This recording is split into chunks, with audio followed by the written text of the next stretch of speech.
Okay, so I'm going to try and make this quick.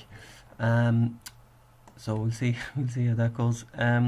So this is the survey here. Okay, so I'm just going to turn off the aerial imagery.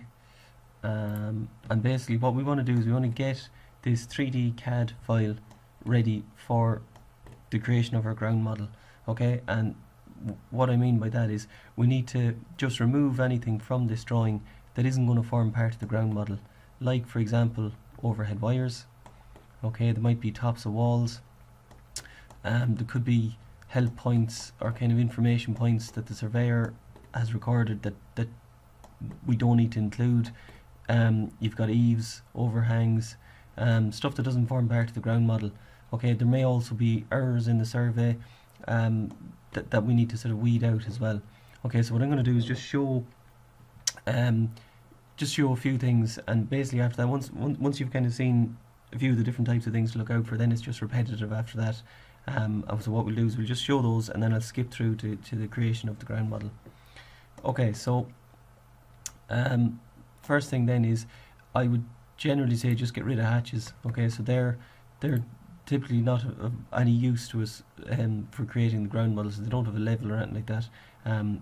The polyline around them is usually okay, but the hatches themselves are not. So I'm just going to select a couple of those, right click, select similar, and then just right click and hide those.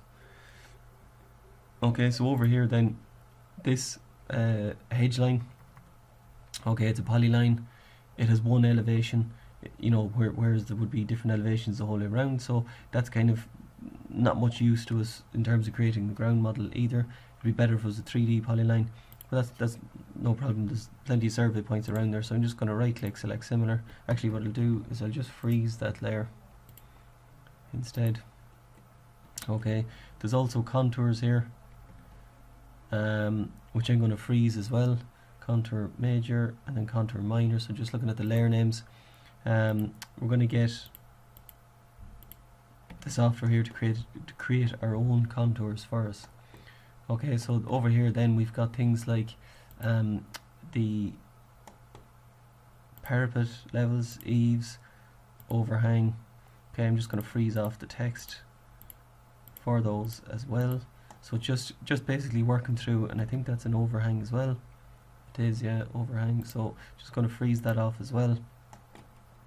Overhead wires over here, same thing.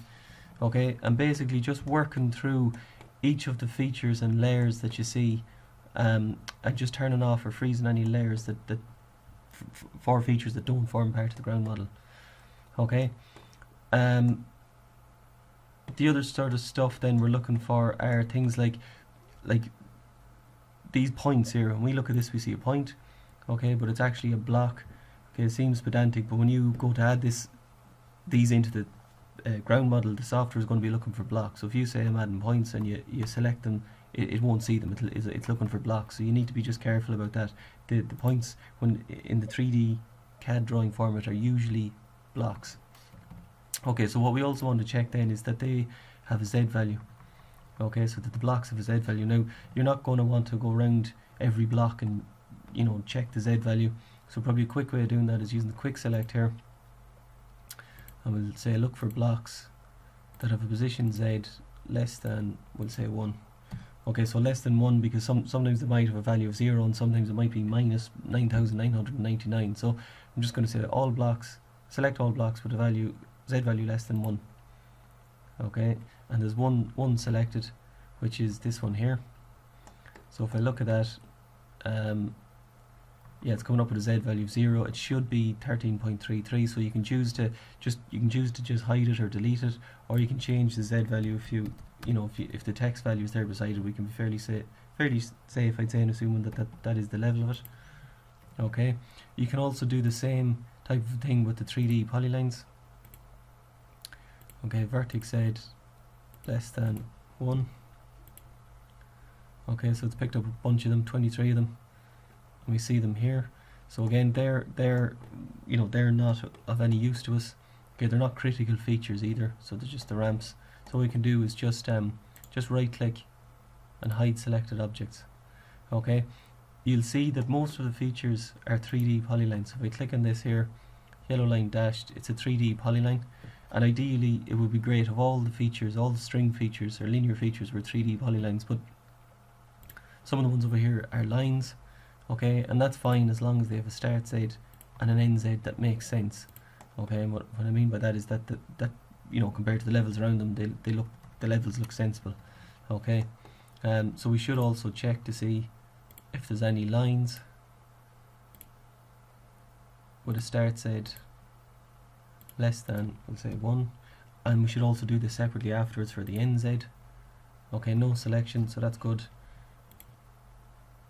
And then lines, we'll say NZ is less than 1, and no selection, so that's good. Okay, so that's gone a long ways to cleaning up the survey, okay, and getting it ready for, not cleaning up the survey, but cleaning up the drawing into objects that only should form part of the ground model. What we can do then is we can just go around and just freeze off. Once we're happy that we've sort of frozen off all of the lines or points or blocks or whatever that we don't want, it's no harm then just to freeze off, you know, a lot of the text, just to kind of clean up the drawing, okay. So basically continue that process, make sure you pick out all of the stuff that doesn't form part of the ground model, like your steps there. So again, I just freeze off that layer, okay, and just work through the whole thing like that until you're satisfied that you've picked up everything.